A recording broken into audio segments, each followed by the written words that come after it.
நீங்க யாருன்னா இந்த படத்தை இந்த ஒரு ஆங்கிள் பாத்தீங்களா? அதாவது ஒரு பொண்ணு ஒரு பையனை தம்பி மாதிரி பாக்குறா. தான் ஃப்ரெண்டு தோழி கிட்ட எல்லார்கிட்டையும் அவன் என் லிட்டில் பிரதர் அப்படின்ற மாதிரி தான் சொல்லி பழகுறா. ஆனா அப்படி பழகுற அதே பொண்ணுதான் அந்த பையனோட ரொம்ப தீவிரமா ஒரு நிமிஷம் கூட பிரிய முடியாத அளவுக்கு பயங்கரமா காதலிக்கிறா. அந்த பையனோட வீட்லயே அவனோட வாழ ஆரம்பிக்கிறா. அந்த பையனுக்காக என்ன வேணாலும் செய்யறதுக்கு ரெடியா இருக்கா.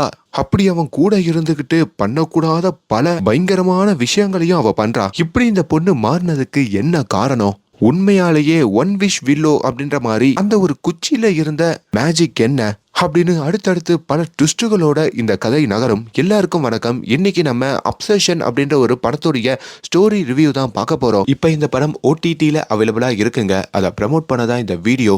இன்னும் லைக் கொடுக்கலன்னா ஒரு சின்ன லைக்கோட உள்ள வாங்க. நீங்க இப்ப பார்த்துட்டு இருக்கிறது பிலிம் பை. படத்துடைய ஆரம்பத்திலேயே பேரன் அப்படின்ற மாதிரி இந்த படத்துடைய ஹீரோவை காமிக்கிறாங்க. அவர் இப்போ ஒரு ரெஸ்டாரண்ட்ல உக்காந்துக்கிட்டு தனக்கு எதிர்க்க இருக்கிற பொண்ணு கிட்ட தான் நிக்கியான உன்னை எப்படியெல்லாம் காதலிக்கிறேன், எத்தனை வருஷமா அந்த காதலை உள்ளுக்குள்ளேயே மறைச்சி வச்சிருக்கேன், என்னோட ஒன் சைட் காதலை நீ எப்ப ஏத்துப்ப, உன்ன மாதிரி ஒரு நல்ல பொண்ணை நான் பார்த்தது இல்ல, நீ என் கூடவே இருக்கணும்னு ஆசைப்படுறேன், ஒரு ஃப்ரெண்டு அப்படின்ற ஒரு வட்டத்துல இருக்கிறதுனால அந்த காதலை சொல்றதுக்கு நான் ரொம்பவுமே தயங்குறேன்ற மாதிரியும் ஃபீல் பண்ணி சொல்லிக்கிட்டு இருக்காரு.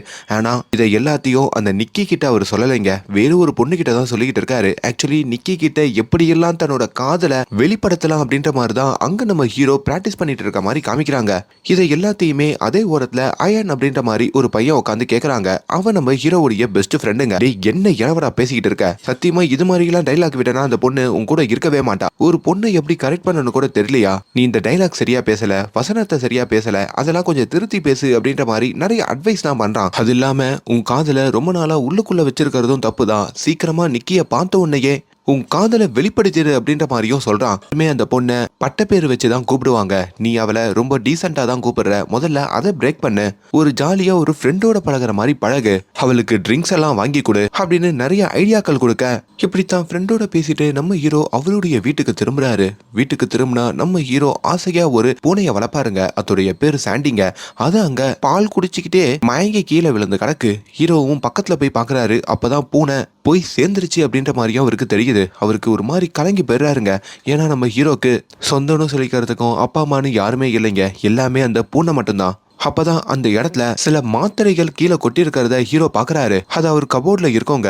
அந்த கபோர்ட்ல இருக்கிற மாத்திரை கீழே கொட்டினதுனால அது அந்த பால்ல விழுந்திருக்கும். அது குடிச்சு பூனை இப்படி போய் சேர்ந்துருக்கு அப்படின்ற மாதிரி நினைச்சிட்டு இப்ப கபோர்ட்ல அந்த மாத்திரையும் எடுத்து வச்சுட்டு அந்த இடத்தையும் நம்ம ஹீரோ கிளீன் பண்றாரு. ஹீரோ ஆல்ரெடி அந்த பூனை மேல அதிக பாசம் வச்சிருக்கிறதுனால அந்த இழப்பை அவரால் தாங்க முடியலைங்க. பூனையையும் ஒரு ஓரத்துல புதைக்கிறாரு. இப்ப வீட்டுக்குள்ள ரொம்ப சோகத்தோட உட்காந்து அழுதுகிட்டு இருக்கிற மாதிரி காமிக்கிறாங்க. அப்பதான் அவர் சோகம் போக்குறபடி அவர் காதலியான அந்த நிக்கி அப்படின்ற ஒரு பொண்ணு இருக்காங்கல்ல, அந்த நிக்கியோடைய அந்த இன்ஸ்டாகிராம் பக்கத்தெல்லாம் பார்த்துட்டு இருக்காரு. அப்ப அவருக்கு நிக்கியே கால் பண்றாங்க.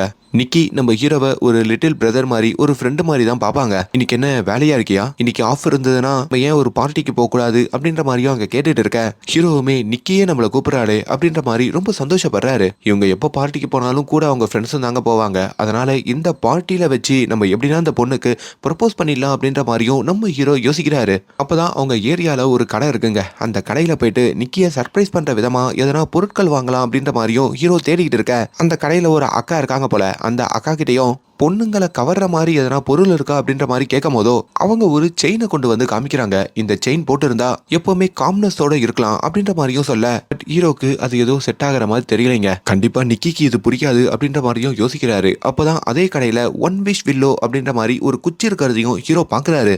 என்ன இந்த குச்சி அப்படின்ற மாதிரி அத அட்டையில டிஸ்கிளைமர் மாதிரி போட்டிருக்கோம் பாத்தீங்களா, அதை படிச்சு பார்க்கும் போதோ உங்களுக்கு மனசுக்குள்ள எதனா ஒரு ஆசை இருக்கலாம். அந்த ஆசைய நீங்க சொல்லிட்டு இந்த குச்சியை உடைச்சிங்கன்னா அது நடக்கும் அப்படின்ற மாதிரியும் அதுல எழுதியிருக்க. ஹீரோக்கு இது ரொம்ப காமெடியா தெரியுதுங்க. சரி இதையே வாங்கிட்டு போலாமே அப்படின்னு சொல்லிட்டோம். அங்க பில்லு போட வராரு. பில்லு போடுறப்போ அந்த அக்காவுமே வாங்கி போனதுக்கு அப்புறம் இது வேலை செய்யல, இதுவாயிடுச்சு அதுவாயிடுச்சுன்ற மாதிரி கம்ப்ளைண்ட் பண்ணிலாம் வரக்கூடாது, அதெல்லாம் நாங்க ஏத்துக்க மாட்டோம்ன்ற மாதிரி சொல்ல, அப்ப இது ஏமாத்துற வேலையா, அப்ப எதுக்கு இதை விக்கிறீங்க அப்படின்ற மாதிரி கேட்க, எங்க அதெல்லாம் உங்களுக்கே தெரியும், சும்மா சின்ன பசங்க இது மாதிரி உடச்சி விளையாடுறதுக்கு தான் விற்பாங்க. சில பேருக்கு நடந்திருக்கு, சில பேருக்கு நடக்காமே இருந்திருக்கு, அதனால தான் வாங்கிட்டு போறதும் போகாம இருக்கிறதும் உங்க விருப்பம்ன்ற மாதிரி சொன்னேன் அப்படின்ற மாதிரியும் சொன்னதுக்கு அப்புறம் ஹீரோ ஹீரோவுமே அதெல்லாம் எனக்கும் தெரியும், ஜஸ்ட் பில்லு போடுங்கன்ற மாதிரி $7 அந்த ஒன் விஷ் வில்லோவையும் ஹீரோ வாங்குறாரு. வாங்கிட்டு தான் அந்த பார்ட்டி நடக்கிற இடத்துக்கும் போய் உட்கார்றாரு. போனா அவருடைய 3 நண்பர்கள் வந்திருக்காங்க. ஒருத்தர் நம்ம ஹீரோவுடைய ஃப்ரெண்டு அயன், இன்னொன்னு நிக்கி அண்ட் இன்னொரு பொண்ணு சாரா. அது நம்ம ஹீரோவுடைய ஃப்ரெண்டு தான். அப்படி இவங்க 3 பேரும் உட்காந்து ஜாலியா பேசிக்கிட்டு இருக்க, அப்ப நம்ம ஹீரோவுமே நடுவுல நம்ம நிக்கி கிட்ட எப்படி காதல சொல்லலாம் அப்படின்ற மாதிரியும் யோசிச்சுக்கிட்டு இருக்காரு. அப்பதான் அவர் ஃப்ரெண்டு அயனோ, நீ ஒன்னும் கவலைப்படாத, நான் இந்த சாராவை தனியா கூட்டு போய் பேசுறேன், நீ நிக்கியோட தனியா டைம் ஸ்பெண்ட் பண்ணு, அப்படியே உன்னோட காதல அவகிட்ட சொல்றதுக்கு ட்ரை பண்ணு அப்படின்ற மாதிரியும் அங்க சில ஐடியாக்களை கொடுக்க, இப்ப நம்ம ஹீரோவுமே அந்த பப்ல தனியா ஒரு இடத்துக்கும் நம்ம நிக்கியோட வராரு. நம்ம ஹீரோ எப்பவுமே ஒரு ட்ரிங்க்ஸை சொல்லுவாருங்க, அது லைட்டா லேடிஸ் குடிக்கிற மாதிரியான ஒரு ட்ரிங்க்ஸா இருக்கும். அதையுமே நிக்கி பார்த்துட்டு சிரிக்கிறாங்க. நீ இன்னும் இந்த மாதிரி ட்ரிங்க்ஸை தான் குடிச்சிக்கிட்டு இருக்கியான்ற மாதிரியும் கேட்கறாங்க. கொஞ்சம் ஃப்ரெண்ட்லியா ஜாலியா பேசலாம் அப்படின்ற மாதிரி ஹீரோ ஏதோ ட்ரை பண்றாரு. ஆனா அதெல்லாம் அவருக்கு செட் ஆக மாட்டேங்குதுங்க. சுத்தி வளைச்சி தன் காதலை வெளிப்படுத்தலான்னு வரும்போது கூட அவரால் அதை சொல்ல முடியல, சொல்றதுக்கும் தைரியம் இல்ல. இப்போ அவங்க பார்ட்டிக்கு வந்திருப்பாங்களே, அந்த பார்ட்டியும் முடியுது. எல்லாரும் வீட்டுக்கு கிளம்ப வேண்டிய சிச்சுவேஷன். ஹீரோ தான் ஃப்ரெண்டு கிட்டையும் அதை என்னால சொல்ல முடியலன்ற மாதிரி சொல்ல, சரி ஓகே, அவளை எப்படின்னா உன்னோட கார்ல கூட்டு போயிட்டு அவ வீட்டுல டிராப் பண்ண பாரு, அதுலயாச்சும் எதனா மேஜிக் நடக்கும், ஆல்ரெடி லைட்டா அவ குடிச்சிருக்கால அப்படின்ற மாதிரியும் ஐடியா கொடுக்க, இப்ப இவங்க எல்லாருமே வெளியே வராங்க. நம்ம நிக்கி இருக்காங்கல்ல, அவங்க ரொம்ப இலகிய மனம் உள்ளவங்க. வெளியில பிச்சைக்காரங்களாம் இருந்தாங்கன்னா அவங்களுக்கு $20 பணம் கொடுக்கறது உண்டுங்க. இப்போ கூட தான் ஃப்ரெண்டு சாரா கிட்ட வாங்கி தான் அந்த காசை கொடுக்குறாங்க. ஓகே, என்ன யாரு வீட்டுல டிராப் பண்ண போறா அப்படின்ற மாதிரி நம்ம நிக்கி கேட்க, நம்ம ஹீரோவோட ஃப்ரெண்டு அயனுமே, நான் சாராவை டிராப் பண்ணிடுறேன், நீ நிக்கியை டிராப் பண்ணு அப்படின்ற மாதிரி ஹீரோக்கு ரூட்டு பிடிச்சு கொடுக்குறாருங்க. அப்படிதான் இப்ப நம்ம நிக்கியோட நம்ம ஹீரோ கார்ல போக ஆரம்பிக்கிறாரு. என்ன இன்னைக்கு ரொம்ப வியர்டா நீ பிஹேவ் பண்ணிட்டு இருக்கதெல்லாம் நான் பார்த்துட்டு இருக்கேன், எதனா பிரச்சனையான்ற மாதிரி நிக்கியும் ஹீரோ கிட்ட கேட்டுட்டு இருக்க, அதெல்லாம் ஒண்ணும் இல்லையே, நான் நார்மலா தான் இருக்கேன் அப்படின்ற மாதிரியும் சொல்றாங்க. அதே மாதிரி நம்ம நிக்கி அவங்களோட ஒரு லவ் ஸ்டோரிய ஒரு புக்கா எழுத ட்ரை பண்ணிட்டு இருக்கிறதாகவும் அப்படின்னு பேசிக்கிட்டே இப்ப நம்ம நிக்கியோட வீட்டுக்கும் வந்து நம்ம ஹீரோ காரை நிப்பாட்டுறாரு. இப்ப நிக்கியும் நம்ம ஹீரோ கிட்ட, உனக்கு சாரா மேல என்ன ஃபீலிங் இருக்கா அப்படின்ற மாதிரி கேட்க, அதெல்லாம் ஒண்ணும் இல்லையே, இல்ல சாராவும் உன்ன ஒரு மாதிரி பார்த்துட்டு தான் இருக்கா, அதான் கேட்டேன்ற மாதிரி இவங்க சொன்னதும், அதெல்லாம் இல்ல, அவ எனக்கு ஒரு நல்ல ஃப்ரெண்டு தான்ற மாதிரி ஹீரோ சொல்றாரு.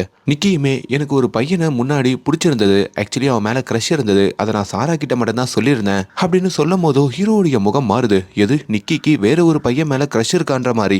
இந்த வேலையில எப்படி நம்ம காதலை வெளிப்படுத்தலான்ற மாதிரி ஹீரோக்கோ ஒன்னும் புரியலைங்க. நிக்கி காரை விட்டு இறங்கி போகும்போது கூட ஹீரோ நிக்கிய போக விடாம அப்படியே குறுக்க ஏதோ ஒன்னு சொல்ல வராரு. ஆனா அதை சொல்ல முடியாம தவிக்கிறாரு. இதெல்லாம் நம்ம நிக்கியும் கவனிச்சுக்கிட்டே இருக்காங்க. இப்போ நிக்கியே நம்ம ஹீரோ கிட்ட வந்து, உனக்கு என்ன பிடிச்சிருக்கா, அதனால தான் மறிச்சு பேசிக்கிட்டே இருக்கியா அப்படின்ற மாதிரி கேட்க, ஹீரோ என்ன இவ டக்குன்னு இப்படி கேடுடா அப்படின்னு சொல்லி, நம்ம 2 பேரும் ஒரு நல்ல ஃப்ரெண்ட்ஸ்ன்னு நினைச்சனே அப்படின்ற மாதிரி சொல்றாருங்க. நிக்கியும் ஓகே நானும் அதான் நினைச்சேன் அப்படின்னு சொல்லிட்டு அவங்க அங்க இருந்து கிளம்ப ஹீரோக்கு ஒரு மாதிரி உடஞ்சு போயிடுறாரு. அடைச்ச என்னடா இது அப்படின்னு சொல்லிட்டோம். நிக்கி அங்க இருந்து போனதுக்கு அப்புறம் தான் பேக்ல இருந்து அந்த ஒன் விஷ் வில்லோ இருக்கு பாத்தீங்களா, அதை எடுத்து அதையே குறுன்னு பாக்குறாரு. இப்ப அவர் மனசுக்குள்ள ஒரு விஷயம் மட்டும் தாங்க இருக்கு, இந்த நிக்கி இந்த உலகத்துல யாருமே என்ன லவ் பண்ணாத அளவுக்கு லவ் பண்ணும் அப்படின்ற மாதிரி சொல்லிட்டு அதை உடைக்கிறாரு. அப்படி சொல்லி முடிச்சதுக்கு அப்புறமே அங்க வீட்டுக்குள்ள போன நிக்கி திடீர்னு வீட்டை விட்டு வெளியே வராங்க. அதை பாக்குற ஹீரோக்கு ஒரு மாதிரி பீதி ஆயிடுதுங்க. இப்ப ஹீரோ கிட்டயும் அவங்க வந்துட்டு, நீ ஏதோ எனக்கு கொடுக்கணும்ன்ற மாதிரி சொன்னியே, அது இப்ப கொடு அப்படின்ற மாதிரி கேட்க, ஹீரோ தான் அதை உடைச்சு போட்டாரு. நான் அதை ஆபீஸ்லயே மறந்து வச்சுட்டு வந்துட்டேன், நாளைக்கு கொடுக்குறேன்ற மாதிரியும் ஹீரோ சொல்றாரு.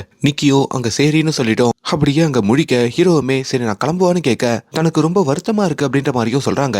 ஏன்னு கேட்கும் போதோ, என்னோட பூனை கொஞ்ச நாளுக்கு முன்னாடி இறந்து போச்சுல, அதனால தான்ற மாதிரி நிக்கி சொல்றாங்க. ஹீரோ ஷாக் ஆகுறாரு. என் பூனை தானே போச்சு, அதான் உன் பூனைக்காக தான் நான் வருத்தப்படுறேன் அப்படின்னு உடனே நிக்கி பேச்ச மாத்துறாங்க. நீ ஓகேவா தானே இருக்க அப்படின்ற மாதிரி நம்ம ஹீரோ கேட்க, ஓகேவா தான் இருக்குன்னு சொல்லிட்டு நிக்கி பயங்கரமா அழுகுறாங்க. ஏன்னு கேட்டதுக்கு தான் அப்பா உடம்பு முடியாம கேன்சர்ல இருக்கிறதாகவும் உயிருக்கே போராடுறதாகவும் அவங்க சொல்றாங்க. எனக்கு யாருன்னா ஆறுதலா கூட இருந்தா நல்லா இருக்கும்ன்ற மாதிரியும் அவங்க ஃபீல் பண்றாங்க. ஒருவேளை நீ குடிச்சிருக்கிறதுனால உனக்கு இப்படி எல்லாம் தோணுதுன்ற மாதிரி நம்ம ஹீரோ கொஞ்சம் யோசிக்க, இங்க நிக்கியையும் சமாதானப்படுத்திட்டு, நிக்கி வேற இப்ப ஹீரோவுடைய கார்ல வந்து உக்காந்துக்கிறாங்களா, அவரும் என்ன செய்யறதுன்னு தெரியாம முழிக்கிறாரு. நிக்கியே இப்ப வாய் விட்டு பேசாம உங்க வீட்டுக்கு போயிடலாமான்ற மாதிரி கேக்குறாங்க. எது, என் வீட்டுக்கு நீ வரியா, என்ன பேசிட்டு இருக்க நிக்கி, நீ ஒன்னும் விளையாடலையே அப்படின்ற மாதிரி கேட்ட உடனே நிக்கியும், நான் எதுக்கு விளையாட போறேன், நான் உண்மையா தான் பேசுறேன், நான் தான் சொன்னல எங்க அப்பாக்காக நான் ரொம்ப சேடா ஃபீல் பண்றேன், உன் கூட இருக்கணும் போல தோணுது, உனக்கு ஓகேனா உன் கூட வரேன் அப்படின்ற மாதிரி சொல்லிட்டு அப்படியே சாஞ்சிக்கிறாங்க. ஹீரோவும் இப்ப வேற ஆப்ஷன் இல்லைங்க, நம்ம ஹீரோயினை கூப்பிட்டுக்கிட்டு அவர் வீட்டுக்கு வர வேண்டிய சூழ்நிலை. ஹீரோ இப்போ புது வீட்டுல தான் இருப்பாங்க, அதாவது அவரோட பாட்டியோட வீட்டுல. வீட்டுக்கு வந்ததும், இது முன்ன இருந்த வீடை விட ரொம்ப பெருசா இருக்கே அப்படின்ற மாதிரி நிக்கி சொல்ல, ஆமா இது என்னோட பாட்டி வீடு அப்படின்ற மாதிரியும் அவர் சொல்றாரு. இப்ப நிக்கி அப்படியே அங்க இருக்கிற ஹீரோடைய ரூமுக்கு போறாங்க. இந்த ரூம் முழுக்க உன்னுடைய ஸ்மெல் தான் வருது அப்படின்ற மாதிரி ஹீரோயின் சொல்ல, ஹீரோவுமே நான் எதனா ஸ்ப்ரே அடிக்கவா இல்லனா வெளியில எங்கனா படுத்துக்கிறியான்னு கேட்க, அதெல்லாம் இல்ல, எனக்கு ரொம்ப பிடிச்சிருக்கு இந்த ஸ்மெல்லு அப்படின்னு சொல்லிட்டும் அவங்க ரூமுக்குள்ள போறாங்க. இப்போ ஹீரோவுடைய பெட்ல தான் அவங்க உட்காந்துட்டு இருக்காங்க. ஹீரோவும் அப்படியே பெட்டுக்கு வந்துட்டு, சரி ஓகே நீங்க ரெஸ்ட் எடு, நான் வெளியில போயிட்டு அப்படியே சோஃபால படுத்துக்கிறேன் அப்படின்ற மாதிரி சொல்ல, நிக்கி அங்க ஹீரோவை கூப்பிடுறாங்க. நீ எதுக்கு வெளியில தனியா படுத்துக்கணும், ஒன்னாவே தூங்கலாமே, நீயும் இந்த பெட்டுக்கு வா, என் கூட தூங்க மாட்டியா அப்படின்ற மாதிரி கேட்க, ஹீரோ ரொம்ப ஷாக் ஆகுறாரு. என்னையா இங்க நடந்துகிட்டு இருக்கு, இந்த பொண்ணு கொஞ்சம் டூ மச்சாவே போயிட்டு இருக்காளே, ஒருவேளை அந்த ஒன் விஷ் வில்லோல நம்ம உடைச்சதுதான் இப்படி பேச வைக்குதான்ற மாதிரிலாம் யோசிக்கிறாரு. இப்போ நிக்கியோடைய பேச்சை கேட்டு அவர் அந்த பெட்டுக்கு வர, நிக்கி வேற கொஞ்சம் ஃப்ரீயா தூங்கலாம்னு நினைக்கிறாங்க போல. இப்போ ஹீரோ அங்க உட்காந்ததும் ஹீரோ மேலேயும் அவங்க சாஞ்சிக்கிறாங்க. ஹீரோக்கும் ஒரு மாதிரி பீதி ஆகுது. இதெல்லாம் ஏத்துக்கலாமா வேணாமா அப்படின்ற ஒரு கேள்வி அவருக்குள்ள வருது. கொஞ்ச நேரத்திலேயே நம்ம ஹீரோ கிட்ட நிக்கியும், உன் கேட்ட நினைக்கும் போது எனக்கு ரொம்ப வருத்தமா இருக்கு, உன்னை நான் அதுல இருந்து மீட்கணும்னு நினைக்கிறேன்னு சொல்லிட்டோம். ஹீரோ பக்கத்துல நெருங்கி ஹீரோவை முத்தமிடவும் வராங்க. ஆனா திடீர்னு அந்த இடத்துல அவங்களுக்கு ஒரு மாதிரி ஒரு அட்டாக் வருதுங்க. அதுல நிக்கி அப்படியே பயந்து போய் கத்த செய்யறாங்க. ஹீரோவுமே அதை பார்த்து ரொம்ப பயந்துடுறாரு. என்ன பண்ணிக்கிட்டு இருக்க, ஏன் இப்படி கத்துறன்ற மாதிரி கேட்க, ஏன் இதயமே இப்ப நின்னு போச்சுன்ற மாதிரியும் ஹீரோ பயப்படுறாரு. இல்ல நான் திடீர்னு ஒரு சின்ன பேனிக் அட்டாக் மாதிரி வந்துருச்சு, அதெல்லாம் ஒண்ணு இல்ல, நான் ரொம்ப சாஃப்ட் தான், என்ன மன்னிச்சிடுன்னு சொல்லிட்டு அங்க அவங்க அழுகுறாங்க. என்னடா இந்த பொண்ணு ரொம்ப வித்தியாசமா பிஹேவ் பண்றாளேன்னு சொல்லி இப்ப நிக்கிய ஹீரோ சமாதானப்படுத்திட்டு அங்க தூங்க வைக்கிறாரு. இப்ப கீழே தான் ஹீரோ படுத்துக்கிறாரு. அப்படி அவங்க தூங்கினதுக்கு அப்புறம் அங்க லேப்டாப்பை போட்டோம், இந்த ஒன் விஷ் வில்லோ அப்படின்றது உண்மையாலேயே பாசிபிள் தானா, அது யாருக்குன்னா ஒர்க் ஆயிருக்கா அப்படின்ற மாதிரி நெட்ல சர்ச் பண்ணி பாக்குறாருங்க. அப்படி நிறைய பேரு இது தனக்கு ஒர்க் ஆயிருக்கு, இது எல்லாம் உண்மைன்ற மாதிரியும் போட்டிருக்காங்க. சில பேர் எனக்கு ஒர்க் ஆகல பொய்ன்ற மாதிரி போட்டிருக்காங்க. ஹீரோக்கு எதை எடுத்துக்கலாம் எதை விடலாம் அப்படின்ற மாதிரி ஒன்னும் புரியலைங்க. இப்போ சிஸ்டம் நோண்டிட்டு திரும்பி பார்க்கும் போதோ அங்க நம்ம நிக்கி உக்காந்துட்டு இருக்காங்க. நீ இன்னும் தூங்கலையா, இல்ல பாத்ரூம் வந்தது அதான் பாத்ரூம் போயிட்டு வந்தேன், சரி ஓகே என் பக்கத்துல வா, ரெண்டு பேரும் ஒன்னா தூங்கலாம்னு சொல்லி இப்ப இவங்க ரெண்டு பேரும் ஒன்னா தூங்க காலையில அப்படியே விடியுதுங்க. ஹீரோவும் எழுந்து பாக்குறாரு. எழுந்து பார்த்தா நம்ம ஹீரோக்காக நிக்கி அங்க சமைச்சு வச்சிருக்காங்க. என்னடா இது சமையல்லாம் பண்ணி வச்சிருக்கான்ற மாதிரி இவர் திருன்னு முழிக்க, தன்னுடைய கிச்சனுக்கு வந்து பார்த்தா அங்க இவர் புதைச்சிருப்பாருல அவரோட பூனை, அந்த பூனையை எடுத்துட்டு வந்து நிக்கி கிச்சனுக்கு நடுவுல போட்டு வச்சிருக்காங்க. என்ன பண்ணி வச்சிருக்கன்ற மாதிரி கேட்க, இல்ல ஒரு சின்ன மெமரியல் மாதிரி கிரியேட் பண்ணிருக்கேன், உனக்கு இது பிடிக்கும்ல அப்படின்ற மாதிரி கேட்க, நிக்கி இதெல்லாம் ரொம்ப தப்பு நிக்கி, அதுக்குன்னு இப்படி இறந்து போன பூனையெல்லாம் கொண்டு வரக்கூடாதுன்ற மாதிரியும் அவரு வார்ன் பண்ணிட்டு மறுபடியும் அந்த பூனைய புதைக்கிறாரு. இப்ப இவங்க ரெண்டு பேருமே ஒரே கடையில தான் வேலை பார்ப்பாங்க. அது ஒரு மியூசிக்கல் ஷாப் மாதிரி இருக்கோங்க. அங்க ரெண்டு பேரும் ஒன்னாதான் வேலைக்கு வராங்க.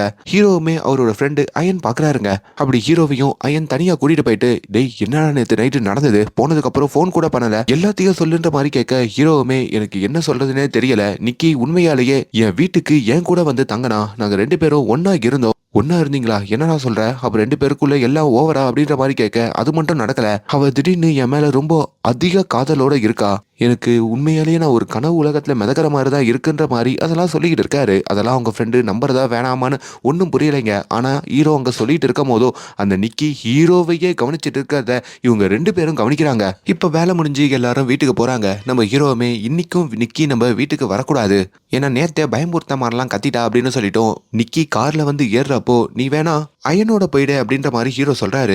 ஓகே அப்படின்னு சொல்லிட்டோம். நம்ம நிக்கி அயனோட கார்ல வந்து ஏற, மச்சான் வீட்டுல அவளை பத்திரமா டிராப் பண்ணிட்டு எனக்கு வீட்டுல கொஞ்சம் வேலை இருக்கு அப்படின்னு சொல்லிட்டோம். நம்ம ஹீரோ வேகமா அவர் வீட்டுக்கு வராரு. வீட்டுக்கு வந்தோம் இந்த ஒன் விஷ் வில்லோ பத்தியும், அதே மாதிரி இப்போ நம்ம ஹீரோயினுக்கு இந்த மாதிரி ஒரு டிசார்டர் இருக்கும், அவங்க திடீர்னு ஒரு மாதிரி ரஃப் அண்ட் டஃபா பிஹேவ் பண்ணுவாங்கல்ல, அதை பத்திலாம் நெட்ல சர்ச் பண்ணி பார்த்துட்டு இருக்காரு. அதை பத்தி தான் ஃப்ரெண்டு கிட்டையும் போன்ல பேசிக்கிட்டு இருக்க, அப்பதான் வீட்டு காலிங் பெல் அடிக்கிற சவுண்டு கேக்குதுங்க. யாருன்னு திறந்து பார்த்தா மறுபடியும் நம்ம ஹீரோயின் வந்து நிக்கிறாங்க. என்ன சடனா வந்து நிக்கிற, என்னாச்சு அப்படின்ற மாதிரி ஹீரோ கேட்கும் போதோ அவங்க ஒரு நிழல்ல இருந்துதான் பேசுறாங்க. இல்ல ஆக்சுவலி நேத்து நம்ம ரெண்டு பேரும் பண்ணாம விட்டதை இப்ப பண்ணலாமா, நேத்து ஒரு பேனிக் அட்டாக் மாதிரி எனக்கு வந்துருச்சு, அதனால தான் அப்படி கத்திட்டேன், நீ அதுக்காகலாம் என்ன தப்பா நினைக்காத, என்ன பார்த்து பயப்படாத அப்படின்ற மாதிரியும் சொல்றாங்க. ஏன்னிக்கு திடீர்னு இப்படி பயங்கரமாலாம் பேசுற, நீ இப்படி இல்லையே, நீ என் கூட இப்படிலாம் பழக மாட்டியே, ஏன் இந்த மாற்றம்ன்ற மாதிரி கேட்கும் போதோ நிக்கியும் அங்க வெக்கத்தை விட்டு உன்னை எனக்கு ரொம்ப பிடிச்சிருக்கு அப்படின்ற மாதிரி ஹீரோ கிட்ட சொல்றாங்க. கட் பண்ணா இவங்க ரெண்டு பேருமே அந்த இடத்துல ஒன்னா இருக்கிற மாதிரி காமிக்க, அதுக்கப்புறம் இவங்க ரெண்டு பேரும் ரிலேஷன்ஷிப் குள்ளேயும் போறாங்க. வாழ்க்கை ஹீரோக்கு ஒளிமயமா மாறுது. அவர் நினைச்சு பார்த்த அந்த காதல் கிடைக்குது. ரெண்டு பேரும் ஒரே இடத்துல வேலை பார்ப்பாங்க, ஒரே இடத்துல தங்குவாங்க, ஒரே இடத்துல சமைப்பாங்க அப்படின்னு சொல்லி வாழ்க்கை ரொம்ப ஒளிமயமா ஹீரோக்கு மாறுது. இதை எல்லாத்தையுமே அவங்க ஆபீஸ்ல இருக்கிற ஹீரோ ஃப்ரெண்டு சாராவும் அயனும் கவனிச்சுக்கிட்டே இருக்க, இன்னொரு பக்கம் ஹீரோவும் இவங்க ரெண்டு பேரும் ஒன்னா படம் பார்க்கும் போதோ நிக்கி படத்தை பார்க்காம தன்னையே கவனிச்சிட்டு இருக்கா, தனக்கு ரொம்ப ஓவர் ஷேடோ பண்ணி காதலிக்கிறா அப்படின்ற மாதிரிலாம் உணர்றாரு. ஒரு சந்தர்ப்பத்துல நம்ம ஹீரோயினை கூப்பிட்டுக்கிட்டு நம்ம ஹீரோ ஒரு ரெஸ்டாரண்ட்டுக்கு வந்திருக்காருங்க. உன்னோட அப்பா இப்போ எப்படி இருக்காரு அப்படின்ற மாதிரியும் ஹீரோ கேட்க, எங்க அப்பாவுக்கு அதே மாதிரி தான் உடம்பு இருக்கு, அவருக்கு இன்னும் அந்த கேன்சர்ல தான் அவதிப்பட்டுட்டு இருக்காருன்ற மாதிரி ஹீரோயின் சொல்ல, அப்ப நம்ம ஹீரோக்கு ஃபோன் கால் வருதுங்க. அவர் அப்படியே எடுக்காம விட்டுறாரு. கொஞ்ச நேரத்துல ஹீரோ, எனக்கு இந்த ஃபுட்டை பத்தியான கிரிட்டிக்லாம் பண்ண தெரியும், ஒருவேளை நான் ஒரு ஃபுட் ரிவ்யூவரா கூட மாறி இருக்கலான்ற மாதிரி சொல்ல, அப்ப இப்ப நீ சாப்பிட்டுட்டு இருக்க ஃபுட்டை பத்தி எதனா ரிவ்யூ பண்ணுன்ற மாதிரி ஹீரோயினும் ஜாலியா கேக்குறாங்க. அவரும் ரிவ்யூ பண்ணும் போதோ மறுபடியும் ஒரு ஃபோன் கால் வருது. ஃப்ரெண்டு தான் அயன் கால் பண்ணிக்கிட்டே இருக்கான், நான் பேசிட்டு வந்துடுறேன்னு சொல்லிட்டு போனை எடுத்துக்கிட்டு ஹீரோ தனியா வராரு. அப்பதான் ஒரு பயங்கரமான விஷயம் அயன் கண்டுபிடிச்சு சொல்றாங்க. மச்சான், நிக்கியோடைய அப்பாவை பத்தி நீ சொன்னல, நான் அவங்க அப்பாவை பத்தி விசாரிச்சேன். அவங்க அப்பா ரொம்ப ஹெல்த்தியா தான்டா இருக்காரு. அந்த நிக்கி உன் கூட பொய் சொல்லி தான் பழகிட்டு இருக்கா. அவரு இப்ப கூட முழு நேரம் வேலைக்கு போயிட்டு வீட்டுக்கு திரும்பினதா அங்க சொல்றாங்க. அதே மாதிரி நிக்கியும் சாராவும் ஒரு கான்வர்சேஷன் பேசியிருக்காங்க. இப்போ நிக்கி உன்னை லவ் பண்றதுக்கு முன்னாடி அந்த கான்வர்சேஷன் இருந்திருக்கு. அப்ப சாரா உன்னை பத்தி நிக்கி கிட்ட கேட்டிருக்கா. அப்ப நிக்கி தனக்கு தம்பி இல்ல அப்படின்ற மாதிரி ஃபீல் பண்ணிட்டு, இப்ப நான் ஹீரோவோட இப்படி பழகிறதே, அவன் பார்க்கறதுக்கு என் தம்பி மாதிரி இருக்கான், ஒரு தம்பி உணர்வுல ஒரு லிட்டில் பிரதரா தாண்டா அவ உன்னை பார்த்திருக்கா. இதெல்லாம் கொஞ்ச நாளுக்கு முன்னாடி தான் நடந்திருக்கு. ஆனா அப்படி பார்த்து அப்படி நடந்த அந்த பொண்ணு இப்ப திடீர்னு உங்ககிட்ட இப்படி பழகுறானா, அதுக்கு என்ன அர்த்தமா இருக்கும் அப்படின்ற மாதிரி கேட்க, ஹீரோக்கு இதை கேட்டதும் நடுங்கி போயிடுது. அவருக்கு ஒரு மாதிரி பயம் வந்துடுது. எல்லாமே அந்த ஒன் விஷ் வில்லோவால தான் இருக்குமோன்ற மாதிரி அந்த பயத்தோடையே ஹீரோயின் முன்னாடி வந்து உட்கார்றாரு. அப்ப ஹீரோயினும் அவங்க கிட்ட இருக்கிற ஒரு டாலரை கொடுக்குறாங்க. அது ஒரு புலியோடைய கண்ணால பண்ண ஒரு கல்லா. எங்க அம்மா கிட்ட இருந்தது, அப்புறம் என் கிட்ட இருந்தது, இப்ப நீ வச்சுக்கோன்ற மாதிரியும் சொல்றாங்க. ஹீரோக்கு மனசுக்குள்ள இருக்கிற கேள்வியை கேட்கணும்னு தோணுது. அப்பதான், நீ என்ன காதலிக்கிறியான்னு கேக்குறாரு. ஆமா, உன்னை யாருமே உலகத்துல காதலிக்காத அளவுக்கு காதலிக்கிறேன், love you so so so so மச்ன்ற மாதிரி சொல்லிக்கிட்டு இருக்க. உங்க அப்பாவுக்கு கேன்சரே இல்லையாமே, ஏன் என்கிட்ட போய் சொன்னன்ற மாதிரி டக்குன்னு இவர் கேட்டுறாரு. நிக்கியோட முகம் மாறுது. ஏன் இப்படி கேட்ட, ஏன் இப்படி கேட்ட, ஏன் இப்படி கேட்டன்ற மாதிரி அந்த ரெஸ்டாரண்ட்லயே இருந்து கத்த செஞ்சிடறாங்க. ஹீரோக்கு அது ரொம்ப ஒரு மாதிரி வேற மாதிரி இருக்குங்க. அவர் ரொம்ப பயப்படுறாரு. கொஞ்ச நேரத்திலேயே சந்திரமுகியா மாறின நம்ம ஹீரோயினையும் சமாதானப்படுத்தி உட்கார வைக்கிறாரு. பட் நம்ம ஹீரோயின் நம்ம ஹீரோவை இப்படி எல்லாம் காதலிச்சுட்டு இருக்கிறது நம்ம ஹீரோக்கு கொஞ்சம் பிடிக்க தாங்க செய்யுது. அதனால இந்த வாழ்க்கையும் அவர் அக்செப்ட் பண்ணிக்கிட்டு நம்ம நிக்கியோட வாழ ஆரம்பிக்கிறாரு. ஒரு நாள் ராத்திரி அவரு தூங்கிக்கிட்டு இருக்கும் போதோ பக்கத்துல தூங்கிக்கிட்டு இருக்கிற நம்ம ஹீரோயினை காணுங்க. என்ன இவ காணும் அப்படின்னு சொல்லி அப்படியே தேடி பார்க்கும் போதோ அந்த ரூம்ல ஒரு மூலையில நம்ம ஹீரோயின் நின்றுட்டு இருக்காங்க. அங்க என்ன பண்ணிட்டு இருக்கன்ற மாதிரி கேட்க, அவங்க அங்க இருந்து அப்படியே நடந்து வந்துட்டு, நீ தூங்குறத பார்த்துட்டு இருக்க, நீ தூங்குறது அவ்வளவு அழகா இருக்குன்ற மாதிரி சொல்ல, இவ என்ன பேய்த்தனமா நம்மள லவ் பண்றாளே அப்படின்ற மாதிரி பீதி ஆகுறாரு. பேபி, எனக்கு ரொம்ப பயமா இருக்கு, ப்ளீஸ் கொஞ்சம் பெட்ல வந்து படுக்கிறியான்ற மாதிரி ஹீரோ கேட்க, அவங்க திடீர்னு அங்க கத்த செய்றாங்க. ஹீரோ இன்னும் பயப்படுறாரு. எங்கன்னு தேடி பார்க்கும் போதோ அங்க ஒரு பூச்சட்டி இருக்குங்க. அந்த பூச்சட்டிய தான் முகத்துக்கு முன்னாடி வந்து அவங்க நீட்டுறாங்க. நிக்கி, என்ன பண்ணிக்கிட்டு இருக்க, எனக்கு ரொம்ப பயமா இருக்கு, வந்து படு அப்படின்ற மாதிரி சொல்ல, அவங்களும் ஓகேன்னு சொல்லிட்டு அந்த பூச்சட்டியை வச்சுட்டு ஹீரோ பக்கத்துல வந்து படுக்கிறாங்க. ஹீரோவும் லைட்டா அப்படியே எழுந்து பாத்ரூம் போலான்னு பார்க்க, ஆனா திடீர்னு நிக்கி அங்க பேய்த்தனமா கத்துறாங்க. இந்த பயத்தோடயே ஹீரோ தூங்கிடுறாருங்க. அடுத்த நாள் காலையில ஹீரோ எழுந்து பாக்குறாரு. தான் தலையில இருக்கிற ஒரு முடிய காணுங்க. என்னடா இது அப்படின்னு சொல்லிட்டு அப்படியே வெளியே வராரு. நம்ம நிக்கியும் நம்ம ஹீரோக்காக சமைச்சு வச்சிருக்காங்க போல. ஆபீஸ் போகும்போதோ இந்த லஞ்சையும் கொண்டு போன்ற மாதிரி லஞ்ச் எல்லாம் கட்டி கொடுக்குறாங்க. ஹீரோவும் தயவு செஞ்சு நைட் அது மாதிரி பிஹேவ் பண்ணாத, ரொம்ப பயமா இருக்கு, இதெல்லாம் இப்பயே ஸ்டாப் பண்ணு அப்படின்ற மாதிரி சொல்ல, என்னோட முடிய நீ கட் பண்ணியான்ற மாதிரியும் கேட்கறாரு. அவங்களும் கேஷுவலா ஆமான்னு சொன்னதும், இதெல்லாம் பண்ணிக்கிட்டு இருக்காத ப்ளீஸ், எனக்கு ரொம்ப பயமா இருக்கு, நம்ம நார்மலான ஒரு கப்பிள்ஸா பழகலாம் அப்படின்னு நிக்கி கிட்டையும் அவரு புரிய வைக்கிறாரு. நிக்கியும் சரி அப்படின்ற மாதிரி சம்மதிக்க, சரி பேபி, நான் இப்போ வேலைக்கு போயிட்டு வந்துடுறேன், நீ வீட்லயே இரு, ஈவினிங் வந்து பாக்குறேன்னு சொல்லிட்டோம். ஹீரோ அங்க இருந்து கிளம்பலான்னு பார்த்தா அந்த வீட்டுடைய கதவு முழுக்க செல்லோட்டப்ப அடைச்சி இந்த நிக்கி அடைச்சி வச்சிருக்காங்க. ஹீரோ அங்க உறைஞ்சு போறாரு. என்னடா இது இப்படி இருக்கு அப்படின்ற மாதிரி அவருக்கு ஒரு மாதிரி ஸ்ரம்பிச்சு போயிடுதுங்க. நிக்கி கிட்டையும் இதை எக்ஸ்பிரஸ் பண்ண முடியாம ரொம்ப கஷ்டப்பட்டு அந்த செல்லோட்டப்பெல்லாம் பிச்சு அந்த கதவை திறந்துகிட்டோம். சரி பேபி, நான் போயிட்டு வந்துடுறேன், வீட்லயே இருன்னு சொல்ல, இப்ப நிக்கியும் கதவு வரைக்கும் வந்து தான் கணவரை வழி அனுப்பிட்டு அப்படியே சிரிக்கிறாங்க. அப்படியே சிரிச்சுக்கிட்டே அங்க ஃப்ரீஸ் ஆகி நிக்கிற மாதிரி காமிக்கிறாங்க. ஹீரோ இப்போ ஆபீஸுக்கு வராரு. ஆபீஸுக்கு வந்து அப்படியே லஞ்சில் அந்த டிஃபன் பாக்ஸையும் திறக்கிறாரு. உள்ள நிக்கி சில போட்டோஸ்லாம் வச்சிருக்காங்க. அதுல இவங்க ரெண்டு பேரும் சேர்ந்து எடுத்துக்கிட்ட போட்டோல கீழே இது நான் இல்ல அப்படின்ற மாதிரி ஹீரோயின் நிக்கி எழுதியிருக்காங்க. எது இது நான் இல்லன்னு எழுதியிருக்காளா, ஒன்னும் புரியலையேன்ற மாதிரி ஹீரோ நினைக்க, இப்போ அவங்க ஆபீஸ்ல வேலை பார்க்குற சாரா இருக்காங்க பாத்தீங்களா, அவங்க சாராவோட உட்காந்துதான் இவர் லஞ்சு சாப்பிட்டுட்டு இருக்காரு. நான்வெஜ் போல இருக்கு. அதையும் அப்படியே ரசிச்சு ருசிச்சு சாப்பிட்டுக்கிட்டு இருக்க சாராவும் நிக்கி பத்தி சில வார்த்தைகள்லாம் சொல்றாங்க. நிக்கி இப்ப ரொம்ப வியர்டா தான் பிஹேவ் பண்ணிக்கிட்டு இருக்கா. ஆமா, உன் ஃப்ரெண்டு அயன் சொன்ன மாதிரி நிக்கி கொஞ்ச நாளுக்கு முன்னாடி என்கிட்ட உன்ன ஒரு லிட்டில் பிரதர்னு சொன்னதெல்லாம் உண்மைதான்ற மாதிரியும் சொல்ல, சாராக்கும் ரொம்ப நாளாவே ஒரு காலேஜ்ல போயிட்டு மேல் படிப்பு படிக்கணும்ன்ற மாதிரி சில ஆசைகள்லாம் இருக்கும் போல. அதுக்கு அவங்க அப்ளிகேஷன் போடுற வேலையில இருப்பாங்க. அப்பதான் அவங்க ஒரு சின்ன ஸ்லிப் இருக்கிறத கீழே பாக்குறாங்க. அதை நம்ம ஹீரோ கிட்ட எடுத்து கொடுக்க, அதுலயும் கேட் அப்படின்ற மாதிரி போட்டு ஒரு கொஸ்டின் மார்க்கோட இருக்குங்க. அதை பாக்குற ஹீரோ ஷாக் ஆகுறாரு. டிஃபன் பாக்ஸ்குள்ளதான் இது இருந்ததான்னு கேட்க சாராவும் ஆமான்னு சொல்ல அப்பதான் தான் சாப்பிட்ட அந்த சாண்ட்விச் கேட் சாண்ட்விச் அப்படின்ற மாதிரி அவருக்கு தெரியுதுங்க. அடங்கொய்யாலன்னு சொல்லிட்டு அவர் அங்கேயே வாந்தி எடுக்கிறாரு. ஹீரோ தன்னோட ஃப்ரெண்டோட தான் கார்ல வந்துட்டு இருக்காருங்க. அப்பதான் வர வழியிலையும் நிக்கி பண்ற சின்ன சின்ன பிஹேவியரை பத்திலாம் தான் ஃப்ரெண்டு அயன் கிட்டயும் அவர் சொல்லிட்டு இருக்க. அயனும் சரி ஓகே அவளை போய் நீ சமாளிச்சுட்டு இன்னைக்கு பாய்ஸ் அவுட் இருக்கு, அந்த பாய்ஸ் அவுட்டுக்கு நீ வந்துடு, பாய்ஸ் அவுட்டுக்கு பாய்ஸ் மட்டும் தான் வரணும் ஓகேவா, அங்கேயும் அவளை கூட்டு வந்துடாத அப்படின்ற மாதிரியும் சொல்ல இப்ப நம்ம ஹீரோ அவருடைய வீட்டுக்கு வராரு. வீட்டுக்கு வந்ததோனா காருக்கு பின்னாடி அந்த ஒன் விஷ் வில்லோவுடைய கவர் இருக்கிறதா பாக்குறாரு. இந்த ஒன் விஷ் வில்லோவை உடைச்சதுல இருந்து தான் நம்மளுக்கு எவ்வளவு பிரச்சனை, பேசாம கஸ்டமர் கேருக்கே போன் பண்ணி பேசிடலான்ற மாதிரி அதுல ஒரு நம்பர் இருக்குங்க. அந்த நம்பருக்கும் கால் பண்றாரு. ஹே வாட்ஸ்அப் அப்படின்ற மாதிரி எதிர்க்க ஒரு குரல் கொஞ்சம் கணீர்னு கேக்குது. சார் நான் இந்த ஒன் விஷ் வில்லோவுக்கு தான் கால் பண்ணிருக்கேனா, நீங்க தான் அதுவா அப்படின்னு கேட்க ஆமாமா அதுக்கு தான் கால் பண்ணிருக்கீங்க, என்ன வேணும். இல்ல சார் நான் உங்க பொருளை யூஸ் பண்ணேன், அதுல ஒரு பொண்ணுக்கு இப்படி ஆயிடுச்சு, அதை கொஞ்சம் ஆல்டர் பண்ணிக்க முடியுமா. ஆல்டர் பண்ணிக்கணுமா கேன்சல் பண்ணிக்கணுமா. இல்ல சார் ஆல்டர் மட்டும் தான் பண்ணிக்கணும். என்னவா ஆல்டர் பண்ணிக்கணும். இல்ல அந்த பொண்ணு என்ன ரொம்ப தீவிரமா காதலிச்சிட்டு இருக்கா, அவ ஜஸ்ட் என்ன ஒரு ஃப்ரெண்டா பார்த்தாலே போதும், அவ லைஃபே இங்க பாதிக்கப்படுற அப்படின்ற மாதிரியும் ஹீரோ சொல்றாரு. ஆனா அந்த கேட்டுட்டு அந்த நபரும் சாரி சார் ஆல்டர் பண்ற ஆப்ஷன்லாம் இல்ல, கேன்சல் தான் பண்ண முடியும்னு சொல்ல அப்ப சரி சார் நான் இதை கேன்சல் பண்ணிக்கிறேன் அப்படின்ற மாதிரியும் ஹீரோ சொல்றாரு. ஆனா இப்போ மறுபடியும் அந்த நபர் இதை கேன்சலும் உங்களால பண்ண முடியாது சார் சாரின்ற மாதிரியும் சொல்ல இப்போ ஹீரோக்கு பயங்கர கோவம் வருது. என்ன சார் இப்படி பேசிட்டு இருக்கீங்க, உங்க ப்ராடக்ட் தானே, இது எவ்வளவு பாதிப்பை ஏற்படுத்துது தெரியுமா, அந்த பொண்ணு எப்படி இருக்கா தெரியுமான்ற மாதிரி கேட்க சார் பாருங்க சார் இது ஒன் விஷ் வில்லோ, இதுக்கு ஒரு விஷ் தான் இருக்கு, அதை நீங்க கரெக்டா யூஸ் பண்ணிட்டீங்க, இதுல இருந்து நீங்க வெளியே வரணும்னா நீங்க இறந்தா மட்டும்தான் முடியுமே தவிர மத்த எந்த வகையிலையும் வெளியே வர முடியாது, ஒருவேளை நீங்க போயிட்டீங்கன்னா அந்த பொண்ணு ரிலீஸ் ஆகலாம் அப்படின்ற மாதிரியும் சொல்ல ஹீரோக்கு என்ன பண்றதுனே புரியல. இப்போ மறுபடியும் அந்த குரல் உங்களுக்கு உண்மையா நிக்கி கிட்ட பேசணுமா, பேசுறீங்களா அப்படின்னு சொல்லி அங்க ஒரு பொண்ணுகிட்டயும் போன்ல கொடுக்குறாரு. அந்த பொண்ணு அங்க அலறாங்க. அதுதான் ஒரிஜினலான நிக்கி போல, அவங்க வேற ஒரு உலகத்துல மாட்டிட்டு இருக்காங்க போல. அதை கேட்கிற ஹீரோக்கும் பயம் வருது. டக்குன்னு அந்த போனை கட் பண்ணிடுறாரு. இப்போ அங்க வீட்டு கதவை திறந்துக்கிட்டு உள்ள வந்தா காலையில இவர் கிளம்பும் போதோ நம்ம ஹீரோயின் எப்படி நின்றுட்டு இருந்தாங்களோ அதே பொசிஷன்ல நின்றுட்டு இருக்காங்க போல. அவங்க உடம்பே அங்க டர்ட்டியா இருக்கு. அவங்க அங்கேயே பாத்ரூம் போயிட்டு அப்படியே நிக்கிறாங்க போல. ஹீரோவோ என்ன இது அப்படின்ற மாதிரி ஒரு மாதிரி பயந்துடுறாரு. பேபி கொஞ்சம் போய் கிளீன் பண்ணிட்டு வா அப்படின்ற மாதிரி ஹீரோ சொன்னதுதான் அவங்க பாத்ரூமுக்கு போறாங்க. 2 நிமிஷத்துல கிளீன் ஆயிட்டு வந்துடுறன்ற மாதிரியும் அங்க குளிக்கிறாங்க. இப்போ ஹீரோவோ கொஞ்சம் தயங்கிக்கிட்டே அவர் வேற இப்போ பாய்ஸ் அவுட்டுக்கு போலான்னு பிளான் பண்ணிருப்பாரு பாத்தீங்களா, அப்படி அந்த பிளானையும் அங்க நிக்கி கிட்ட சொல்ல நிக்கிக்கு கோவம் வருது. என்ன விட்டு போவியா என்ன விட்டு போவியான்ற மாதிரியும் கத்துறாங்க. இப்போ ஹீரோக்கு வேற ஆப்ஷன் இல்லைங்க. இப்போ நிக்கி அவரு கூட்டிட்டு போக வேண்டிய சூழ்நிலை. என்னதான் ஃப்ரெண்ட்ஸ் அதை பாய்ஸ் அவுட்னு சொன்னாலும் அந்த பார்ட்டிக்கு இப்ப நிக்கியோட தான் நம்ம ஹீரோ போய் கலந்துக்கிறாரு. ஹீரோயினை கூட்டிட்டு வந்தது அங்க இருக்கிற எந்த பசங்களுக்கும் அவ்வளவா பிடிக்கலைங்க. ஹீரோயினும் அங்க வந்து நம்ம ஹீரோ கிட்டயே பேசிட்டு இருக்கிறதெல்லாம் பாக்குறாங்க. முக்கியமா அந்த பாய்ஸ் அவுட்ல ஹீரோயின் வந்த மாதிரியே சாரா அதாவது ஹீரோடைய தோழி இருக்காங்கல்ல அவங்களும் வந்திருக்காங்க போல. இவ வரும்போது நான் மட்டும் வரக்கூடாதுன்னு நீ சொன்னியா, அதனால தான் நான் வந்தேன் அப்படின்ற மாதிரி ஹீரோவும் சொல்லிட்டு இருக்க. இப்போ ஃப்ரெண்ட்ஸ் எல்லாரும் ஒன்னா சர்க்கிளா உட்காந்து ட்ரூத் ஆர் டேர் விளையாடிட்டு இருக்காங்க. அதுல ஒரு பையனுக்கு டேர் வருதுங்க. அதாவது ஹீரோ பக்கத்துல தான் ஹீரோயின் உட்காந்துட்டு இருப்பாங்க.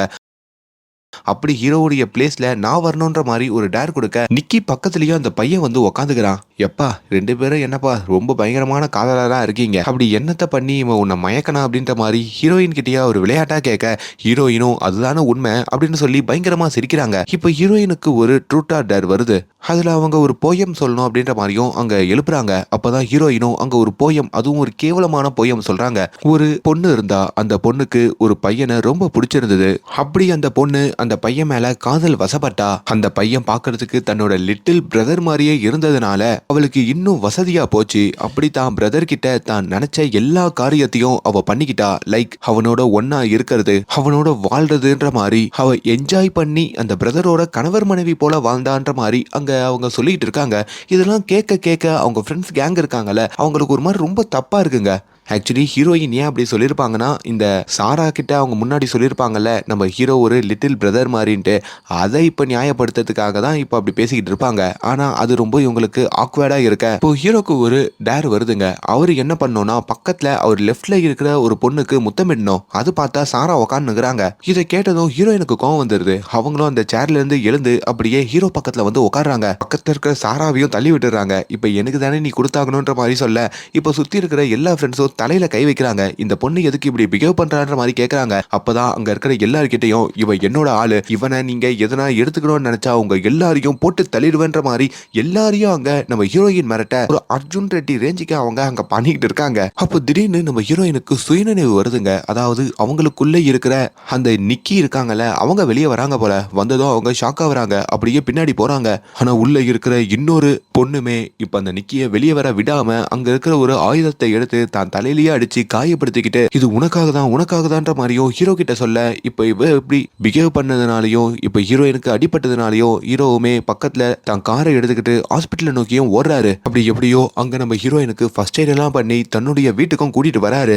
என்னடா இவ இப்படி மாறிட்டா, இவகிட்ட இருந்து நம்ம எப்படி தப்பிக்கிறதுன்னு தெரியாம தான் ஹீரோ அங்க பயந்து போய் தான் வீட்டுல உட்காந்துட்டு இருக்காரு. அப்பயும் நம்ம ஹீரோவை விடாம ஹீரோயின் பக்கத்துல வந்து உட்கார்றது, அவரை தொட்டு பேசுறதுன்ற மாதிரி நிறைய விஷயங்கள் பண்ண, எதுக்கு ஏன் இப்படி பண்ணிக்கிட்டே இருக்க, எனக்கு இந்த டார்ச்சர் தாங்க முடியல, இனியெல்லாம் பண்ணாத, எனக்கு ரொம்ப பயமா இருக்குன்ற மாதிரி ஹீரோ அங்க கத்துறாருங்க.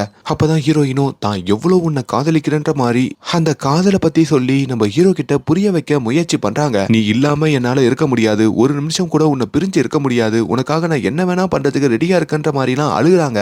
அழுதுட்டு இருக்கும் போது திடீர்னு அங்க பேய் மாதிரி நடக்க செய்யறாங்க. அதை பார்த்தும் ஹீரோ பயப்பட, ஓகே நீ என்ன காதலி, நான் உன் கூடயே இருக்கேன், நான் உன் கூட தான் இருப்பேன், பெட்ல போய் தூங்கு, கொஞ்ச நேரத்துல நானும் வந்து படுத்துக்கிறேன்ற மாதிரியும் அங்க ஹீரோயினை ஹீரோ சமாதானப்படுத்த, அதை கேட்டு இப்போ ஹீரோயின் பெட்டுக்கு போறாங்க. இப்போ அந்த பயத்தோட தான் அந்த ராத்திரி ஹீரோயின் பக்கத்துல ஹீரோ படுத்துட்டு இருக்காரு. அப்ப அவரு மொபைலுக்கு வேற நிறைய மெசேஜ் வந்துகிட்டே இருக்குங்க.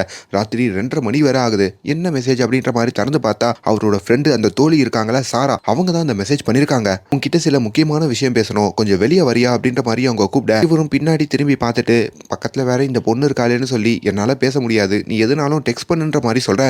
டெக்ஸ்ட் எல்லாம் பண்ண முடியாது, நீ கிளம்பி என் கூட வா, வெளியில உன்கிட்ட முக்கியமா பேசணும், இல்லனா நான் உள்ள வந்துருவேன்ற மாதிரி சொல்ல, ஹீரோவும் வேற வழி இல்லாம சரி ஓகே வரேன்னு சொல்லி மெல்ல அங்க இருந்து வெளியே போறாரு. அப்போ திடீர்னு அங்க தூங்கிட்டு இருக்க ஹீரோயின் எழுதுக்கிறாங்க. எங்க போற அப்படின்ற மாதிரி ஹீரோ கிட்ட கேட்க, இல்ல ஜஸ்ட் பாத்ரூம் போலான்னு தான் இருந்தேன் அப்படின்னு ஹீரோவும் சமாளிக்க, சரி ஓகே என்னை இப்பயே போட்டு தள்ளிடு அப்படின்ற மாதிரி ஹீரோயினே அங்க சொல்றாங்க. என்ன பேசுறேன்ற மாதிரி ஹீரோ கேட்கும் போதோ, சைலண்டா பேசு, இப்ப நான் உன் கூட பேசிட்டு இருக்கிறவன் உண்மையான நிக்கி, எனக்குள்ள அவ தூங்கிக்கிட்டு இருக்கா, சோ புரிஞ்சுக்கோ, தயவு செஞ்சு என்ன போட்டு தள்ளிடுன்ற மாதிரி நிக்கி அங்க சொல்றாங்க. இப்போ புரியுதா? ஆக்சுவலி அந்த விஷ் பண்ண உடனே நிக்கியோட உடம்புல இன்னொருத்தி பூந்திருப்பா. அந்த இன்னொருத்தி தான் இவ்வளவு நேரம் ஹீரோ கிட்ட இப்படி எல்லாம் பிஹேவ் பண்ணிட்டு இருக்கா. நிக்கிய அந்த உடம்புக்குள்ளேயே ஒரு இடத்துல பூட்டி வச்சிருக்கா போல. ஆனா அதை நம்ம ஹீரோவால புரிஞ்சுக்க முடியாம, நீ தூங்கு பேபி நான் வந்துடுறேன்னு சொல்லிட்டு அவர் அங்க இருந்து வெளியே போக, இப்ப வெளியில கார்லயும் சாரா வெயிட் பண்ணிட்டு இருக்காங்க. சாராவும் ஹீரோ கிட்ட வந்து, நீ இப்படி மாறுவ, நிக்கி உன் கூட இப்படிலாம் இருப்பான்னு நான் நினைச்சு கூட பார்க்கல. ஹீரோயின் நிக்கிய பார்க்கும் போதோ அவளுக்கு சில தெரப்பி தேவைப்படுற மாதிரி தோணுது, அவளை டாக்டர் கிட்ட கூட்டிட்டு போ, அவளோட உன்னை பார்க்கறதுக்கும் பரிதாபமா தான் இருக்கு. அண்ட் உன்கிட்ட இன்னொரு விஷயம் சொல்றதுக்கு தான் நான் வந்தேன். ஆக்சுவலி உன் ஃப்ரெண்டு அயன் இருக்கான்ல, அவனும் நிக்கியும் 2 வருஷமா டேட் பண்ணிக்கிட்டு இருந்தாங்க. அயன் என்கிட்ட இதை சொல்லாத அப்படின்ற மாதிரி தான் சொன்னான். பட் அவங்களுக்குள்ள ஏதோ செட் ஆகல போல. இதை சொன்னா நீ ஃபீல் பண்ணுவேன்னு சொல்லி அவனும் உங்ககிட்ட மறைச்சான், நானும் உங்ககிட்ட மறைச்சேன். நிக்கி கூட அதை உங்ககிட்ட மறைச்சுதான் வாழ்ந்துட்டு இருக்கா. வெல் லைஃப் அன்பிரடிக்டபிள்னு சொல்லுவாங்க. அப்படி இப்போ ப்ரெடிக்ட் பண்ணாதெல்லாம் நடக்குது. அப்படிதான் உனக்கும் நடக்குது. உன்னை பார்க்கும் போதே நீ சோகமா இருக்கன்னு தோணுது.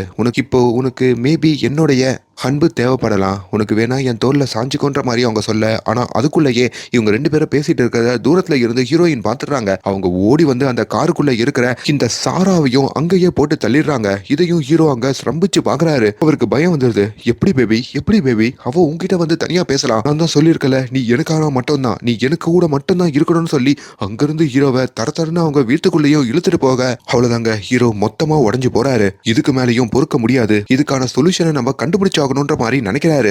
அப்பதான் அந்த காருக்கு மறுபடியும் ஹீரோ வந்து பார்க்கும் போதோ அதுல ஒரு லெட்டர் இருக்குங்க. அந்த லெட்டர்லயும் ஹீரோவுடைய தோழி அந்த சாரா இருக்காங்கல்ல, அவங்க ஒரு மேல் படிப்பு படிக்கணும்னு சொல்லியிருப்பாங்கல்ல, அப்படி அதுக்கு செலக்ட் ஆயிட்டதா போட்டிருக்கு. ஹீரோ யோசிக்கிறாரு, நம்மளுடைய சுயநலத்துக்காக அதை உடைச்சி இப்போ எல்லாரையும் இதுல இப்படி சிக்க வச்சிட்டோமே, எல்லாரும் வாழ்க்கையும் நாசமா போச்சு என்ற மாதிரி மறுபடியும் அடுத்த நாள் காலையில அந்த கடைக்கு போறாரு. அந்த ஒன் விஷ் வில்லோ இருக்கு பாத்தீங்களா, அதை முழுக்க தேடுறாரு. எங்க தெரியும் அந்த வில்லோ இல்லைங்க. அப்பதான் அந்த கடையில ஒரு பொண்ணு இருப்பாங்கல்ல, அந்த பொண்ணை பார்க்கும் போதோ அது பொண்ணே இல்ல, அங்க ஒரு பையனா மாறி இருக்கு. இந்த மாதிரி ஒரு வில்லோ இருந்தது, அது எங்கன்ற மாதிரி கேட்கும் போதோ அது அங்க ரிசப்ஷன்ல தான் வச்சிருக்காங்க போல. அப்ப பார்க்கும் போதோ நிறைய இருந்ததே, மத்ததெல்லாம் எங்க போச்சுன்ற மாதிரி ஹீரோ கேக்குறாரு. எல்லாமே நிறைய பேர் வாங்கிட்டு போயிட்டாங்க. யோ என்னையா சொல்ற, இதையெல்லாம் மத்தவங்களுக்கு வித்திருக்கியா, இதனால எவ்வளவு பெரிய ஆபத்து தெரியுமா? எப்பா இதனால ஆபத்து இல்லப்பா, சந்தோஷம் தான், இதை நீ எப்படி யூஸ் பண்றதுன்னு பொறுத்து தான் இருக்கு. யோ அது எல்லாருக்கும் தெரியுமாயா, எல்லாருமே தப்பா யூஸ் பண்ணியிருந்தா என்னையா பண்ணிருப்ப, அட போயா அப்படின்ற மாதிரி சொல்லிட்டோ ஹீரோ அங்க கதறி எழுகிறாரு. என் தம்பி உனக்கு என்னாச்சுன்ற மாதிரி கேட்க, எல்லாமே போச்சியா, இது எல்லாத்தையும் நான் சரி பண்ணி ஆகணும். அட்லீஸ்ட் நான் ரிவர்ஸ் ஆச்சு பண்ணணும் அப்படின்ற மாதிரி சொல்ல, அது உன்னால பண்ண முடியாதுப்பா. ஒரு ஆளுக்கு ஒரு விஷ் மட்டும் தான். ரிவர்ஸும் பண்ண முடியாது, எதுவும் பண்ண முடியாதுன்ற மாதிரி அவர் சொல்றாரு. அதெல்லாம் நான் பாத்துக்கிறேன்னு சொல்லி அங்க மீதி ஒரு 2 ஸ்டிக் இருக்கோங்க. அதை எடுத்துக்கிட்டும் நம்ம ஹீரோ காருக்கு போறாரு. அப்படி அந்த ஸ்டிக்கையும் இப்ப ஹீரோ கையில எடுத்து நிக்கி இதுக்கப்புறம் என்ன ஒரு ஃப்ரெண்டா தான் பார்க்கணுன்ற மாதிரி அதை உடைக்கிறாரு. ஆனா அவரால் அதை உடைக்க முடியல. எவ்வளவோ ட்ரை பண்றாரு, அப்பயும் ஒன்னும் பண்ண முடியல. இப்ப ஹீரோ தன்னோட ஃப்ரெண்டு அயனுடைய வீட்டுக்கும் வராரு. அயன் கிட்டயும் நான் இந்த ஒன் விஷ் வில்லோ அப்படின்ற ஒரு ஸ்டிக்கை உடைச்சதுனால தான் எவ்வளவு பெரிய பிரச்சனையை சந்திச்சுட்டு இருக்கன்ற மாதிரி அதை பத்தி எல்லாத்தையும் சொல்றாரு. அயனால நம்ப முடியல. டேய் என்னடா இன்னும் லூசுத்தனமா பேசிட்டு இருக்க? டேய் மச்சான் புரிஞ்சுக்கடா, இதான்டா உண்மை. இதுதான் இந்த ஒன் விஷ் வில்லோ. இதை உன் கையில கொடுக்குற. தயவு செஞ்சு நீ ஒரு விஷ் மட்டும் சொல்லு. நிக்கிய இதுல இருந்து விடுவிச்சிடணும் அப்படின்ற ஒரு விஷ் சொல்டா. ஒரு ஆளுக்கு ஒரு விஷ் தானா? நீ அதை விஷா யூஸ் பண்ணி சீக்கிரமா அதை பெய்டா. அப்பதான்டா நிக்கியால வெளியே வர முடியும்ன்ற மாதிரி கேட்க, ஆனா அவர் ஃப்ரெண்டு அயனுமே அந்த விஷ் கேட்காம நான் ஒரு பில்லியனரா மாறணும் அப்படின்ற மாதிரி ஒரு விஷ் கேட்டுறாருங்க. அப்படி கேட்ட மாதிரியே அங்க நிறைய பணங்கள் வந்து கொட்டுது. அப்பதான் அயன் அது ஒரு உண்மைதான் அப்படின்ற மாதிரி நம்புறாரு. இப்போ மீதி ஹீரோ கிட்ட ஒரு ஸ்டிக்கு மட்டும் தாங்க இருக்கு. இப்ப அந்த ஸ்டிக்கை எடுத்துக்கிட்டோம் நம்ம ஹீரோ அவருடைய வீட்டுக்கு திரும்பினா அங்க அவருக்கு பெரிய ஆப்பு காத்திருக்குங்க. ஆல்ரெடி போட்டு தள்ளின சாராவை நம்ம ஹீரோயின் வீட்டுக்கு நடுவுல வச்சிருக்காங்க. இங்க ரொம்ப பேய்த்தனமா நம்ம ஹீரோ கிட்ட அவங்க இன்னும் நடந்துக்கிறாங்க. அப்போ ஹீரோவை காப்பாத்தலாம்னு சொல்லி அயன் வேற வீட்டுக்கு வரானா, இவங்க ஒரு துப்பாக்கி வச்சிருக்காங்க போல. அந்த துப்பாக்கியை வச்சு ஹீரோ ஃப்ரெண்டு அயனையும் போட்டு தள்ளுறாங்க. ஹீரோ அங்க டக்குன்னு சமாதானமாகறாரு. ஹீரோயினையும் நான் உன்னை ரொம்ப லவ் பண்றேன்ற மாதிரி சமாதானப்படுத்தி அங்க உட்கார வைக்கிறாரு. இப்ப நைஸா ஹீரோயின் கிட்ட இருந்து துப்பாக்கியை எடுத்துக்கிட்டு அங்க இருக்கிற பாத்ரூம்குள்ளேயும் ஹீரோ நுழைகிறாரு. ஹீரோயினும் வாசல்ல நின்று கதவு தரன்ற மாதிரி கத்திக்கிட்டு இருக்க, ஹீரோக்கு அந்த போன்ல அந்த நபர் பேசியிருப்பால அது ஞாபகம் வருது. நம்ம போனா மட்டும்தான் ஹீரோயினை இதுல இருந்து காப்பாற்ற முடியும்னு அந்த நபர் சொல்லியிருப்பால. அதை வச்சுக்கிட்டு இப்ப நம்ம ஹீரோ பேசாம நம்ம வாழ்க்கையை முடிச்சுக்கலான்னு முயற்சி பண்ண, ஆனா அவருக்கு பயம் வருதுங்க. அப்பதான் அந்த மாத்திரைகள்லாம் இருக்கிறது ஹீரோக்கு ஞாபகம் வருது. அந்த மாத்திரையை பேசாம முழுங்கிடலான்னு சொல்லி அந்த மாத்திரையையும் ஹீரோ முழுங்க, ஆனா கொஞ்ச நேரத்திலேயே ஹீரோவோட மைண்டு மாறுது. வேணாம் நம்ம எதுக்கு போய் சேரணும், அவளையே எதுனா பண்ணிடலான்னு சொல்லி அந்த மாத்திரைகள்லாம் வாந்தி எடுக்கலான்னு வராரு. ஆனா வெளியில அதுக்குள்ள அந்த ஒன் விஷ் வில்லோ வச்சுட்டு வந்திருப்பாரு பாத்தீங்களா, அதை இப்போ ஹீரோயின் உடைச்சிடுறாங்க போல. அவங்க என்ன சொல்லி அந்த விஷ பண்ணிருப்பாங்கன்னா, நான் எப்படி இப்போ ஹீரோவை காதலிக்கிறனோ அதே மாதிரி அவனும் பைத்தியக்காரத்தனமா என்ன காதலிக்கணும்ன்ற மாதிரி உடைச்சிருக்காங்க போல. இப்போ ஹீரோ அங்க வாந்தி எடுக்காம அந்த மாத்திரையோடையே அவருக்குள்ளேயே இப்போ அந்த பேய் பூந்துருது போல. அப்படி ஹீரோயின் மேலையும் அதிகமா அப்சஷன் வந்து அவர் வெளியே வந்து ஹீரோயினை வெறித்தனமா காதலிக்கிற மாதிரி அங்க காமிக்க, ஆனா ஆல்ரெடி அவர் அந்த மாத்திரையை சாப்பிட்டதுனால ரொம்ப நேரம் அந்த காதல் நிலைக்கல. அங்கேயே ஹீரோ நொரத்தப்பி நம்ம ஹீரோயின் கண்ணு முன்னாடியே போய் சேர்ற மாதிரி காமிக்கிறாங்க. இப்போ ஹீரோயினும் இப்போ இன்னும் அந்த அப்சஷன் மூட்ல தான் இருக்கிறதுனால என்னடா இவன் எவ்வளவு காதலிச்சவன் நம்மளை விட்டு போயிட்டானேன்ற மாதிரி அவங்களும் அவங்க வாழ்க்கையை முடிச்சுக்க போக, ஆனா அதுக்குள்ள ஹீரோவுடைய உசுறு பிரியதுனால முன்ன அந்த போன்ல சொல்லியிருப்பார்ல, அந்த உசுறு பிரிஞ்சதுன்னா அந்த பொண்ணு நார்மலான மோடுக்கு போயிடுவான்ட்டு, அப்படி உண்மையான நிக்கியா இப்போ ஹீரோயின் மாறுறாங்க. ஒரு வழியா அந்த மிகப்பெரிய சம்பவத்துல இருந்தும் அவங்க வெளியே வராங்க. இப்போ ஹீரோ அங்க போய் சேர்ற மாதிரியும் நிக்கி விடுதலை ஆகிற மாதிரியும் இந்த படத்தோட கதை முடியுதுங்க. ஒரு விஷயத்த கவனிச்சிங்களா, இந்த தப்பை எல்லாமே பண்ணது ஹீரோ தான். அதனால ஹீரோக்கு இப்படி ஒரு முடிவு கிடைச்சது கரெக்ட் தான். நிக்கி ஒரு அப்பாவியான பொண்ணு, அவளுக்கு இந்த முடிவு, அதாவது அவ உயிரோட இருக்கணும், அவ இதுக்கப்புறம் வாழணும் அப்படின்றது அங்க அந்த சூழல்னாலேயே நடந்திருக்கு. எந்த விஷனால அவ இந்த டிராப்புக்குள்ள மாட்டினாலோ அதே விஷனால தான் இப்ப அவ தப்பிச்சிருக்கா. அதே மாதிரி ஹீரோ வில்லன் தாங்க. ஏன்னா தன்னை பிடிக்காத பொண்ணை காதலிக்கணும்னு நினைச்சதும் தப்புதான். அந்த காதலி தன்னை சுத்தி இருக்கிற ஃப்ரெண்ட்ஸ் எல்லாரும் போனதுக்கு அப்புறமும் தான் வாழ்க்கையை கொடுத்தாச்சு அந்த பொண்ணை காப்பாற்றணும்னு நினைக்காம அப்பயும் அந்த மாத்திரையை துப்பிடலான்னு நினைச்சிருக்கால. அதனால்தான் அவனுக்கு இப்படி ஒரு சம்பவமும் நடந்திருக்கு அப்படின்ற மாதிரியும் நம்ம எடுத்துக்கலாம். ஆனா இன்னொன்னு கவனிச்சிங்கன்னா, இது வரைக்கும் அந்த ஒன் விஷ் வில்லோவை யூஸ் பண்ண யாருமே உசுரோட இல்லைங்க. அதாவது நம்ம ஹீரோயினை தவிர. அதே மாதிரி நிறைய பேர் அந்த ஒன் விஷ் வில்லோவை யூஸ் பண்ண மாதிரியும் படத்துல காமிக்கிறாங்க.